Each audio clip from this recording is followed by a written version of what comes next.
नमस्कार मित्रांनो, जय शिवराय, जय महाराष्ट्र. आता सकाळ सकाळ मुंबई एअरपोर्टला गाडीमध्ये झोपलो होतो मी. तर एक अननोन पर्सन एअरपोर्टचा कर्मचारी येतो, कॉन्ट्रॅक्टमधला, तो पण बिहारिया भेकारचोट. तर तो सकाळी सकाळी आला, मला उठवलं. एकतर बुकिंग नाही आहे कालपासून, त्याचं टेन्शन आहे वेगळं. आणि तो बोला कि तुम मेरा गाड़ी पर 1000 रुपये फ़ाइन पड़ेगा. मैंने बोला भाई फ़ाइन की चीज़ का, इतनी तो गाड़ी खड़ी है, सब पे लगेगा. वो बोल रहा हाँ सब पे लगेगा.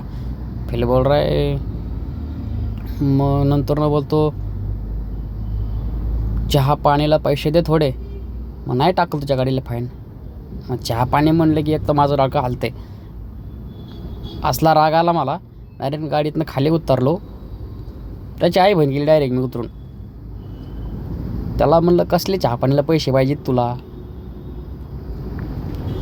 गेलो डिक्कीतलं दांडकं काढलं आणि एकच ठोका दिला फक्त त्याला म्हणलं तुझ्या सुपरवायझरला बोलव, म्हटलं तो ऑन ड्युटी दारू पिऊन आलाय, वरनं तुम्हाला पैसे मागतोय.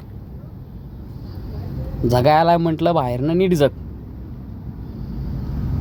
पळून गेला तो. आता पुढची प्रोसेस तर मी करणारच आहे त्याच्यावरती, त्याला काय सुट्टी नाही. आता बाहेरनं जागा येत आहे तुम्ही, इथे येऊन आमच्या जागा करता. त्याची नकल लागलेत मला इथं 2